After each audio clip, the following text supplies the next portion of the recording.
reimbursed if one travel is cancelled, but it's also possible to agree on a voucher on a voluntary basis. But to do that, of course, you need to be protected against the insolvency of the voucher, the insolvency of the different actors. So there are many specific rules at the European level. And to give just some numbers, of course, we have seen new challenges about the crisis for the consumers. You know that during all the different crises, but certainly during this one, we have seen new opportunities for rogue traders to exploit the crisis and to exploit the consumers.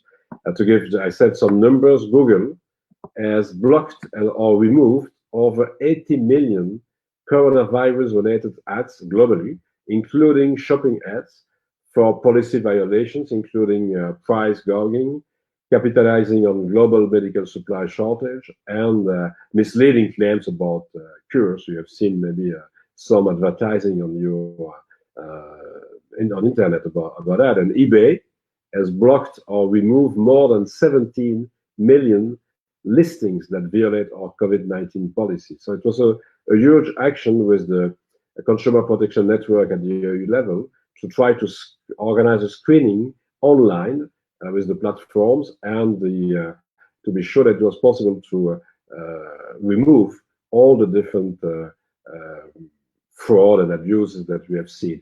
On 36% of websites that were screened, advertisement made claims on alleged healing or preventive effects of product. In around 10% of cases, authorities suspected that unfair practices were used to obtain excessive price. So we are working not only about the content of some products and services proposed on the internet, but also about the prices. And just to don't go too far, to be too long, I've been in constant contact, of course, with the major platforms, Facebook, Google, Alibaba, and others. And together we are fighting against all those possible abuses. Just as we are monitoring what's happening online, we are also witnessing new challenges to the rule of law and democracy offline in all member states. The case, you know, of Hungary maybe raises particular concerns, but it is not the only one. And we are monitoring developments extremely closely, including emergency measures put in place. We have 22 member states in the European Union with an emergency situation, with a state of urgency or a state of danger, like in Hungary. And in Hungary, we are concerned about the term of the state of danger, because it's just possible for the government to stop the situation. And then maybe for some students in law, we have a problem and so some concerns about a new incrimination. It's a new incrimination in the law in Hungary during the crisis about the dissemination of false information about the crisis. But what is it? It's maybe a fake news about the virus or about one treatment. It's possible, but it's maybe also just a comment about the measures taken by the government, and that it's more in line with freedom of expression and freedom of press. So it's a real concern that we have. So we try to be extremely vigilant on how emergency measures affecting fundamental rights, rule of law, and democratic values are faced in all member states. And so you see that we are also during the crisis very busy.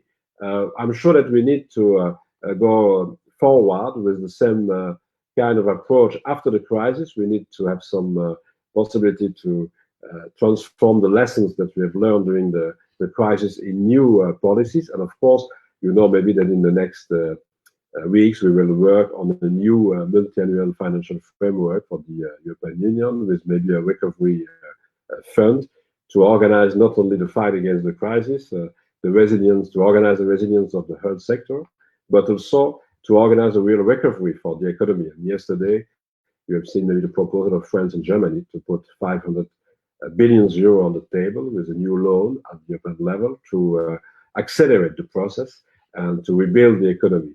I want just to conclude to say that it's very important in such a period of time to show the solidarity at the European level, and it will be a difficult debate because we have had an asymmetric shock during the crisis. Some member states were more affected than others. We have seen the situation in Italy, to give an example, or in Spain, in comparison with the situation in Germany.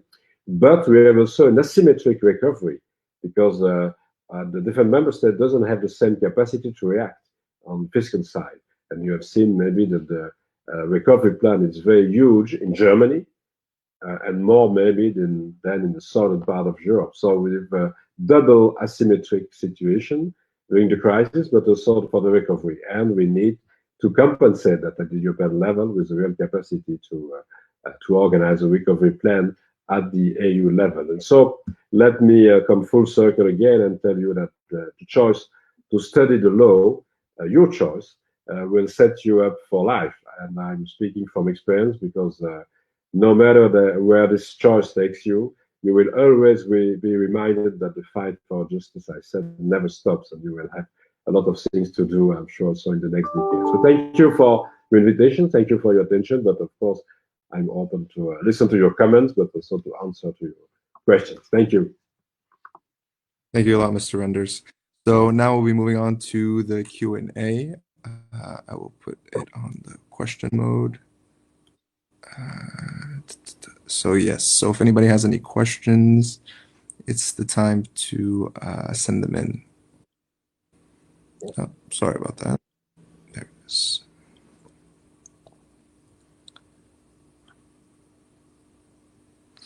All right, so I know the question here.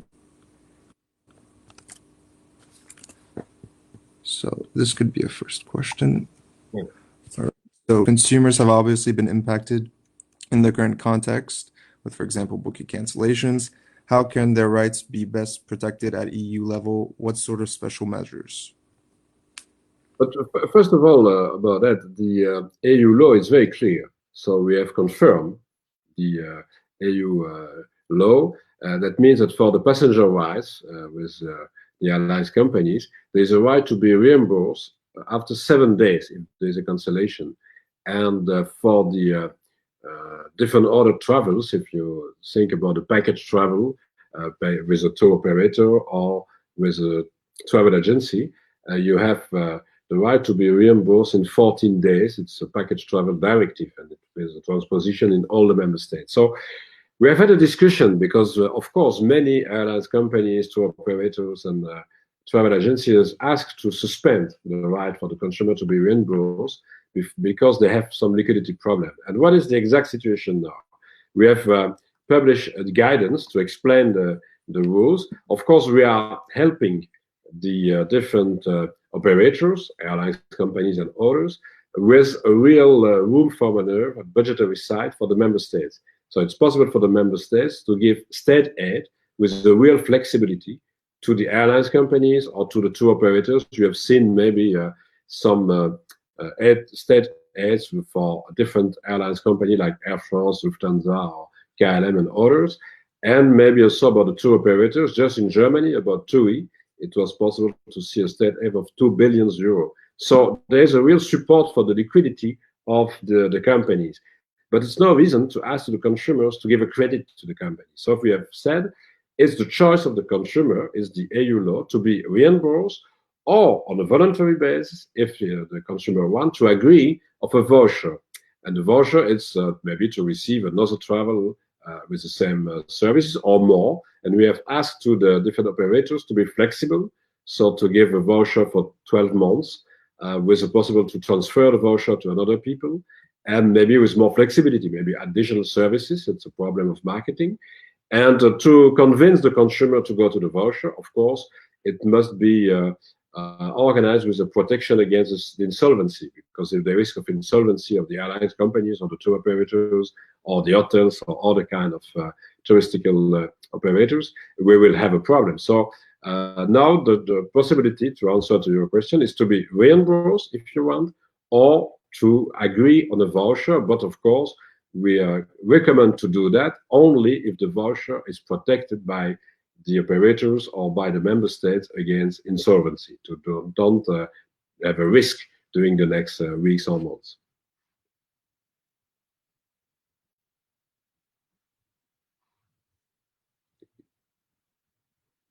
Yep.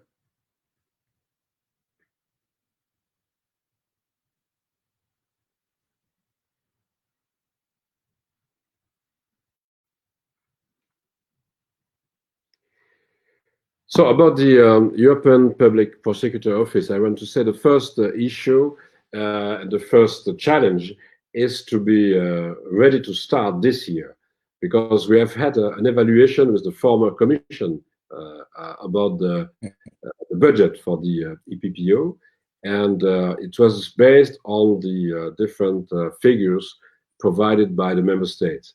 And we have seen at the beginning of this year, and with the new chief prosecutor, Mrs. Covesi, was appointed by the Council and the Parliament, that it was possible to receive new figures, and the budget will be higher than it was said in 2017. So we are in actual discussions to provide more financial means to the prosecutor, and we try to be ready to start at the end of the year. That means that at the end of the year, it will be possible to organize investigations at the European level about the use of the European funding, about the use of the European budget.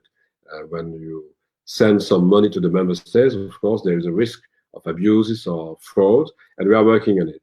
And I've said maybe after 2 years, so at the end of 2022, it will be maybe possible to have a first evaluation of the work done by the PPOs about the protection of the European budget. If we have a good functioning of the PPO, we will restart the discussions about first the extension of the number of countries taking part in the PPO, because for the moment countries like Sweden, but also Hungary or Poland are not on board of the PPO, so we need to convince more member states to take part, and we will discuss about the extension. And it's true that the first extension was to go to the cross-border terroristic activities, but I don't want to say that we will be ready to do that in 2024. We need first to start this year, to have an evaluation after 2 years, and then to see on such an evaluation if it's possible to extend the competence. Of course, it's the first time that we will have a real prosecutor office at the EU level. So I'm hoping that we will have a good functioning, and on such a basis that we will have the possibility to extend. All right, moving on to the next question. So, thank you very much for your presence. My question is, as a commissioner in charge of data protection and AI, do you think that the GDPR is slowing down the development of the Union in the field of artificial intelligence, especially with regards of the principle of minimization? If yes, should we address the situation, and how? No, I'm not sure that we have a real problem of slowing down with the development of artificial intelligence in Europe, because of course we have the GDPR.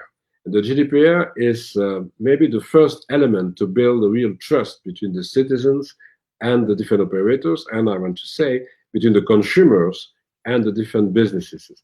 And we have seen, of course, at the beginning, it was seen as a break for the development of some activities. But we have seen now that in many parts of the world, there are some movement to go in the same direction. In California, in South Korea, in Japan, we have more and more developments in the data protection for the personal data. But of course, it's very important, first of all, we'll have an evaluation of the GDPR in June, so very early, very soon. And we will try to see if it's possible to have exactly the same implementation of GDPR everywhere in Europe. That's the most important element. But then you're right, if we want to develop the artificial intelligence in Europe, it's not enough to have a protection of the personal data. It's also very important to build a real data strategy. And so this year we have launched a consultation about artificial intelligence.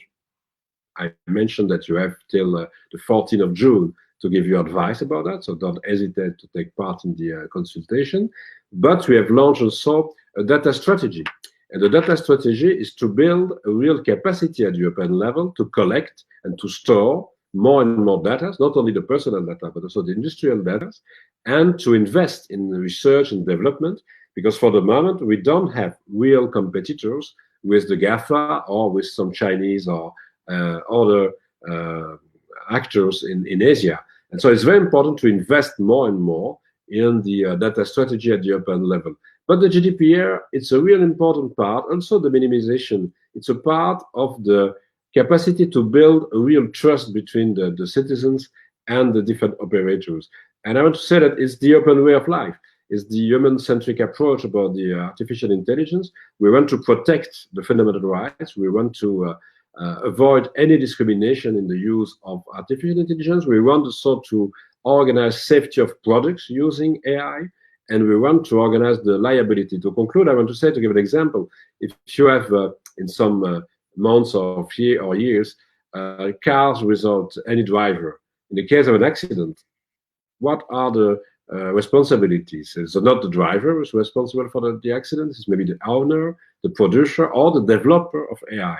So we need to have a very transparent vision of AI to be sure that it's possible to organize the liability. But it's not just to protect the consumers, it's also to protect the businesses, because if you know what kind of liability you have in front of you, it's possible to cover the cost of such a liability with insurance and others. So, no, the GDPR, it's more a question of a real trust. And you have seen that in the US with different problems about Facebook, it's moving for the moment. And so I'm sure that Europe was pioneer in the protection of personal data, but you will see some movement also in other parts of the world. It's maybe not exactly the same in China, but we'll ask, of course, to all the operators coming to Europe to apply the same rules. So we'll try not to impose all rules out of Europe. We try to convince that they are the best, but we will control the real application of the rules at the European level. So we need to continue to work with our way, and certainly with the real protection of personal data. All right, moving on to the next question. What do you see as the biggest challenge to the EU in this situation, and what is one lesson that the EU can learn for the future? But first of all, the first lesson is that we need to reinforce the resilience of our healthcare system in many member states. I have said I was Minister of Finance during 12 years, and so I've seen and I've tried to manage the bank crisis and the sovereign debt crisis. If you look to the situation now, we have organized new framework of rules about the banks. It was not easy, with some reactions in the banks. But if you look to the crisis now, we have a good resilience of the bank system. The banks take part in the recovery plan with some flexibility in the way to reimburse some loans for the customers and businesses or citizens, households, but also to take part in the capacity to give new loans to the different businesses. And so the banks are more resilient than maybe 15 years ago. Healthcare system, it will be the same. We need to build a better resilience of our healthcare system, because I'm sure that a part of the economic crisis and social crisis is due to the lockdown. And the lockdown is due for a large part, of course, to the COVID-19, but also to the fear in many member states about the real resilience of healthcare system. But that will be the first challenge. The other one is to continue to organize a transition of our society to a more green society. So we need to apply the Green Deal that we have proposed before the crisis, and we need to organize also the digital transition. We need to organize a transition to a better use of digital tools. In justice, I said we need to have a real e-justice. And you know that since some weeks and months now, we are all working more with digital tools. I remember that in the first day of the lockdown, for many people, the first reaction was to learn the way to use video conferences, to use different digital instruments. And we have seen new developments with new startups very active in such a process. So again, we need to take care about the healthcare system, because it's the first lesson to take about the functioning of our societies. Was maybe not with a good resilience of the healthcare system in many member states. And the second element is to continue to transform the society with the same main priorities, the Green Deal on one hand and the digital transition on the other hand. All right, moving on to the next question. Can you explain the reform of the Refit system and its possible consequences in the current crisis and for the future? But we will continue to organize with different kind of reform in all the different mechanisms that we have for the moment at the European level. And of course, we need to take care about the different element of the possible change in the way, and about the refit is the same. We will see, of course, if it's possible to have a better adaptation to the actual situation, and maybe certainly about the way in the future to organize the processes for the different actors.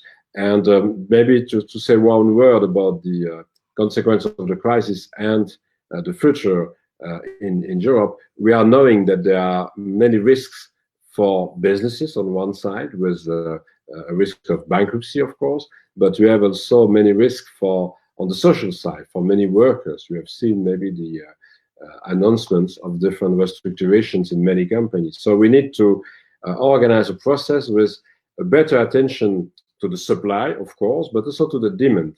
And it's very important in my role as a commissioner in charge for justice, but also for the consumer protections, that we are thinking about the way to support the demand in the European Union, because the consumers are spending around 54% of the total GDP of the entire European Union. So it's not just a support to the supply, it must be also support to the workers.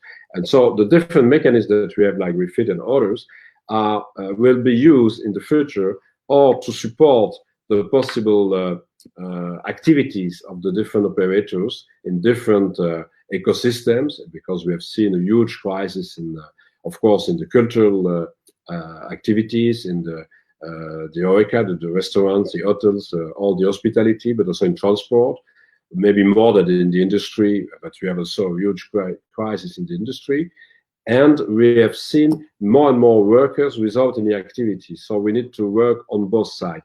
And it's the reason why the Commission has put into place a new mechanism, sure, to support the workers without any activities during this crisis. It's 100 billion provided to the member states to do that. So all the reforms will be organized with, in our mind, the way to protect the two sides of the crisis, the supply and the demand.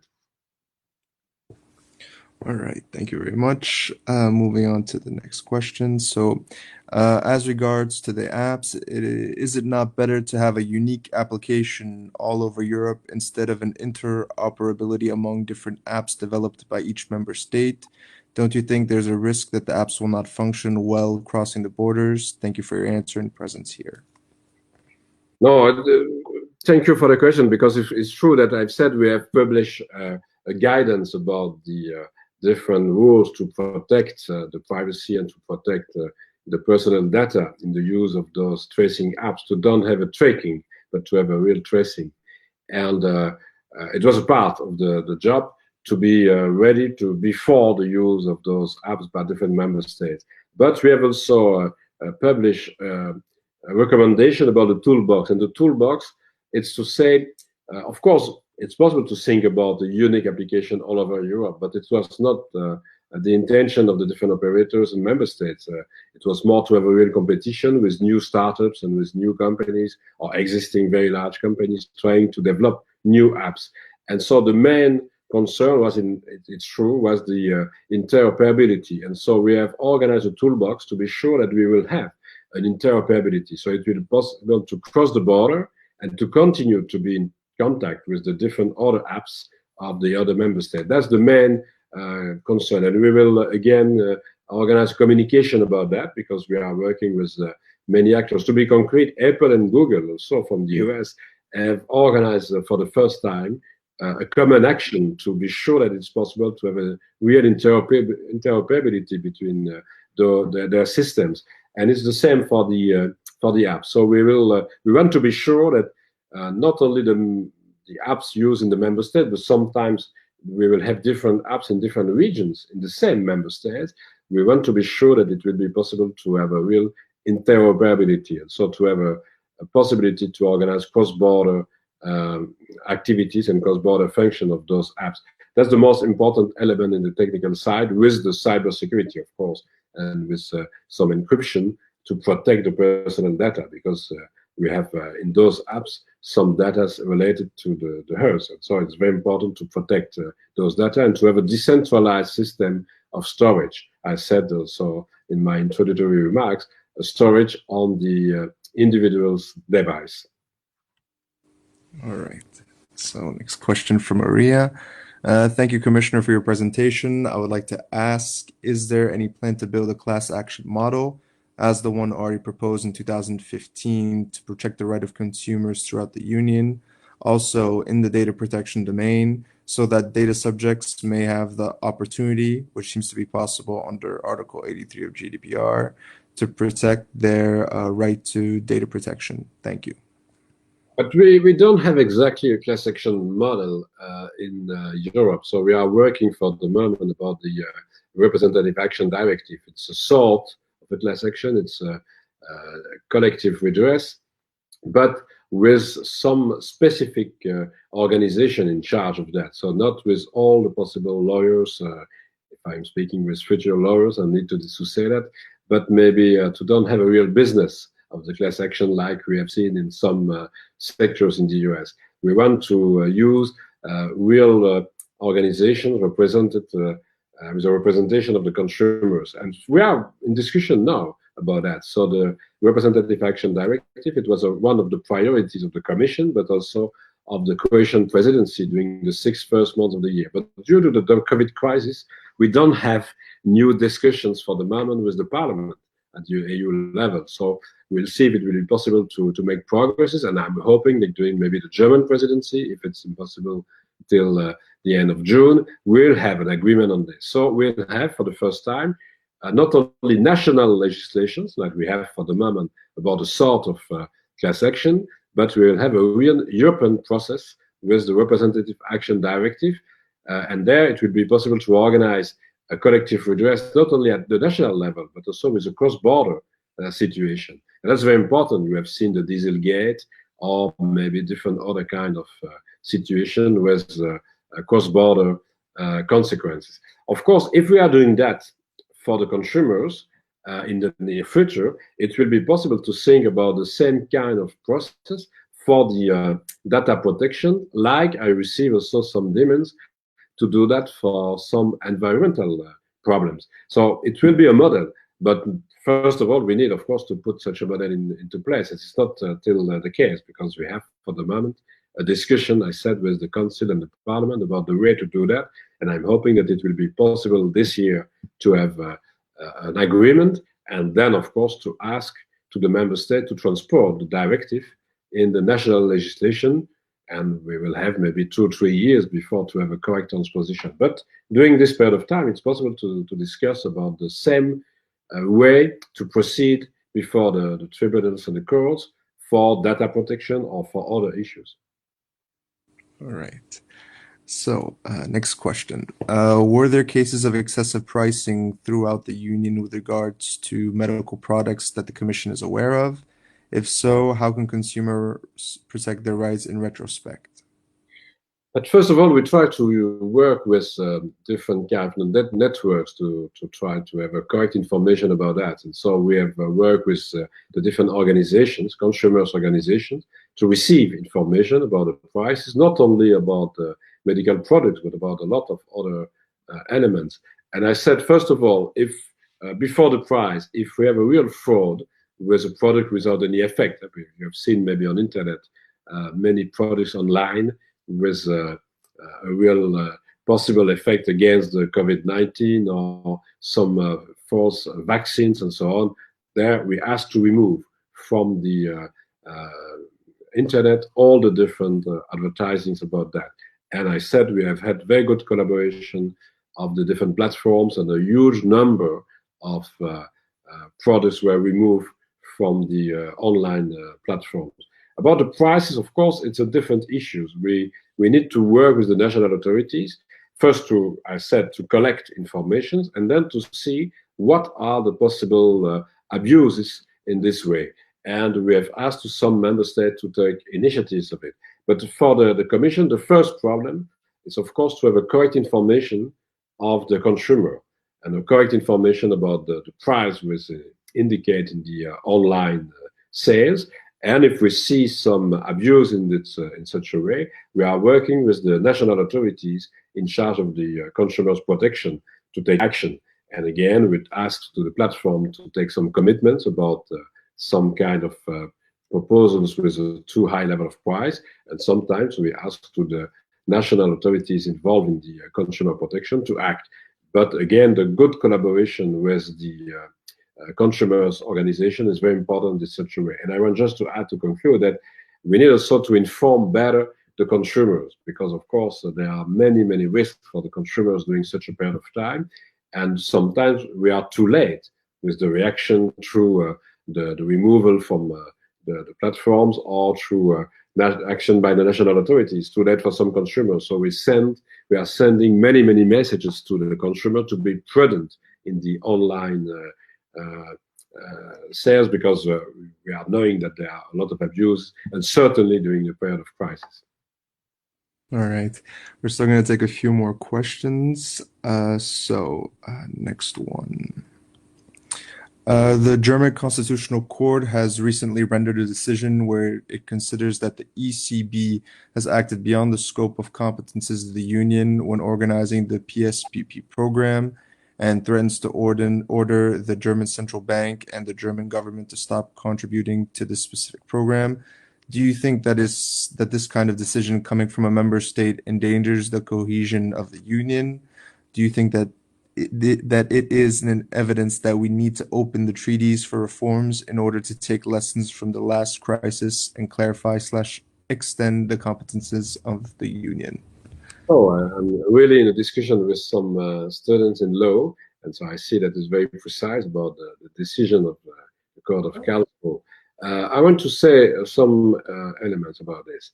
First of all, in all the member states, we need to react in the same way. So we need to have an equal treatment of all the member states about the capacity for the Commission to be the guardian of the treaties. And what are the problems that we have seen with such a decision? The first problem is the primacy of the EU law. So it's very important to repeat that the EU law is the most important element in all law system in Europe. And the second element is, of course, the exclusive competence of the European Court of Justice for the interpretation of the EU law. That's the two main issues, and we need to repeat that. We want to protect the primacy of the EU law and the exclusive competence of the European Court of Justice. Of course, we need also to repeat that we defend the independence of the ECB, but it's not the main issue, because the independence of the ECB, it's a fact in the treaties, but here the most important concerns are the primacy of the EU law and the exclusive competence of the European Court of Justice. And so we have asked to the legal service and to the DG Justice in the Commission to analyze the decision, the ruling of the German Constitutional Court, and we will decide in the next weeks at the college level if it's needed to take action. And again, on an equal footing with all the different other member states. And if it's needed, we will, of course, introduce an infringement proceeding against such a decision, against such a ruling of the Court of Karlsruhe. There is a risk, of course, with such a kind of evolution, because if we have such a contradiction between the EU law and a national constitution in one member state, it's possible to see the same in other member states. And I have seen, to give an example, that in Poland, it was already possible to make a reference to the decision of the German Constitutional Court to explain the primacy of the Polish constitution on some provisions of the EU law, and that is not acceptable. So again, we need to have the same reaction everywhere in Europe, and we have some major concerns about such a decision: the primacy of the EU law, the exclusive competence of the European Court of Justice. And so on the basis of the analysis that we are doing for the moment in the services, we will take a decision in the college in the next weeks. All right, moving on to the next question.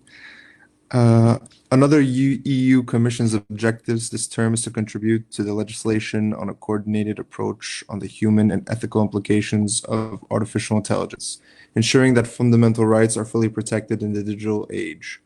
So far, the Commission has delivered ethical guidelines and recently a white paper.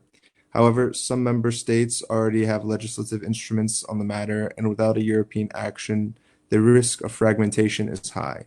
Is a European legislative instrument on this matter likely to be adopted by the end of this term? Yeah, thank you, because it's the goal. Of course, we want to have a European instrument to avoid real fragmentation of the situation in Europe between the different member states. And so it's the reason why I've said we have launched a consultation about AI till the 14th of June. So if Lucas Pinelli want to take part in the consultation, it will be with pleasure. And the goal is to organize a process with a real protection of fundamental rights and a fight against any kind of discrimination. Because if we want a correct use of artificial intelligence and a real acceptance by the citizens, in some cases, by the consumers for some products, I said we need to build a real trust. And to build a trust, first of all, we need to organize a real control of the use of artificial intelligence when there's a real risk about one product or one sector. To be concrete, if you are using artificial intelligence in the health sector for the diagnosis or for some interventions, of course, it's very important that we are sure that the development of the artificial intelligence is very secure. And so we need to have a real transparency about the algorithms we use, about the data used, collect and store to develop the machine learning, because that's the way to develop the artificial intelligence. And to be sure that it's possible for the law enforcement authorities, for the justice also to have an access to the development in artificial intelligence. And so if we are doing that, it's again to build the trust. It's also to organize a real safety of products, because if you again put on the market some products is within a real development of artificial intelligence, we need to be sure that the product is safe for the consumer.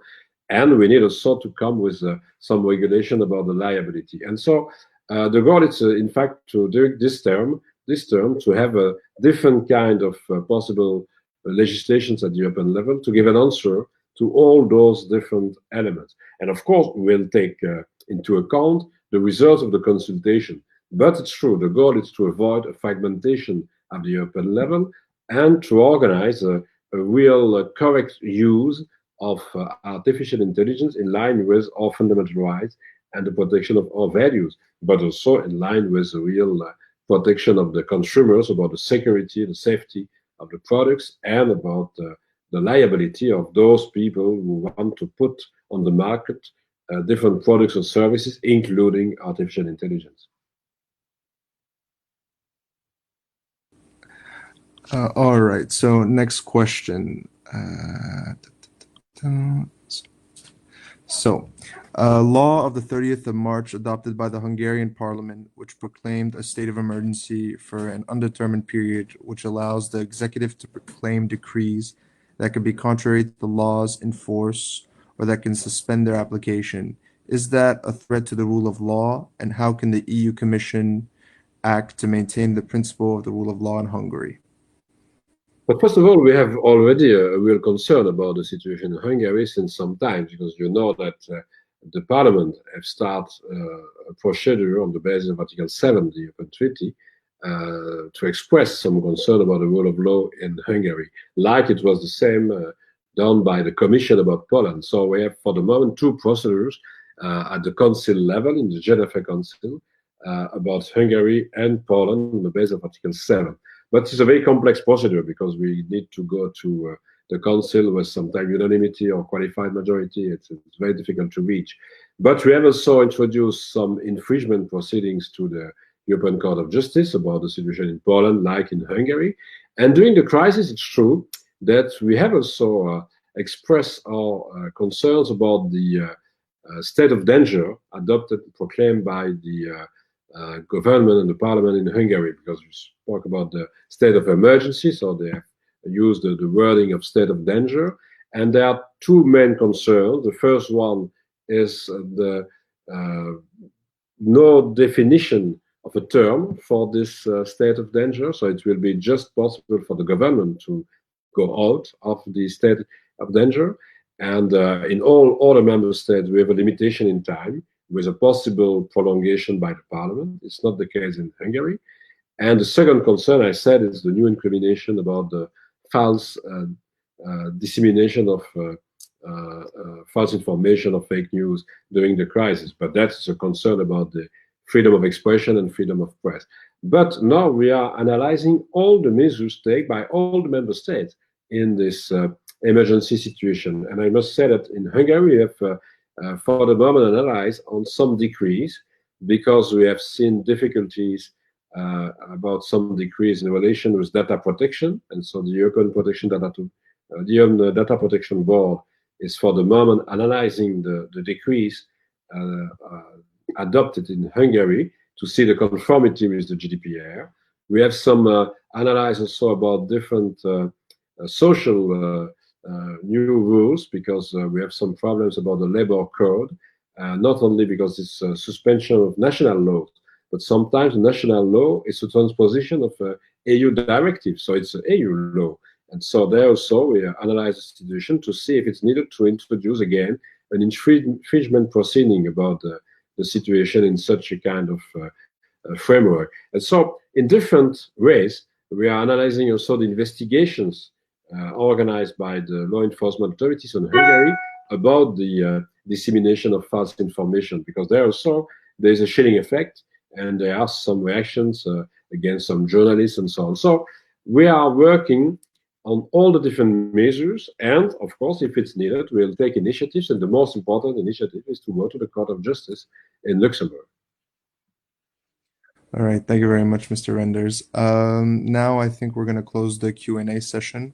Would you like to say any concluding remarks to end the webinar? No, thank you very much for your participation. I know that you are for a long period of time before your screen for different reasons during the COVID-19. I'm sure that it will be very important to you to think about all the different topics that we have discussed today, because the rule of law, it's a fundamental issue in Europe, but for different reasons. I want to conclude to say that, first of all, because it's important to protect the rule of law in the normal period of time, but certainly it's more important during the crisis, and will continue to do that, because Europe have had the capacity to enter in the crisis with a democracy, and we need to go out with the same democracy and with the same protection of the values. And if we are doing that, it's not only to protect the values at the EU level, it's also to be able to say something abroad about the rule of law, the fundamental rights, the human rights, the democracy. Because if you don't organize the job at home, if you don't organize a real promotion of the different values at the EU level, it will be very difficult to express your concern about the situation in some accession countries, in the Western Balkans, or in some other accession country like in Turkey, or everywhere in the world. So it's very important to do that. And the rule of law, in fact, is the fact that the society is managed by law. And for students in law, I'm sure that it's very important to know that, and to try to defend the process, and to be sure that in the future you will have in your different capacities the real intention to continue to promote justice, but also to protect the rule of law, the democracy, and the fundamental rights. It's the job of the Commission for a part, but it's the job of many other professionals, if I may, and also a job of a very large part of the civil society to do that. But thanks for your participation today in such a webinar. All right. Well, thank you very much, ELSA Belgium, as well as ELSA Luxembourg and ELSA Netherlands. Would like to thank you for coming and giving us your presentation, answering questions, and we're very happy to have you. Bye-bye. All right, bye-bye.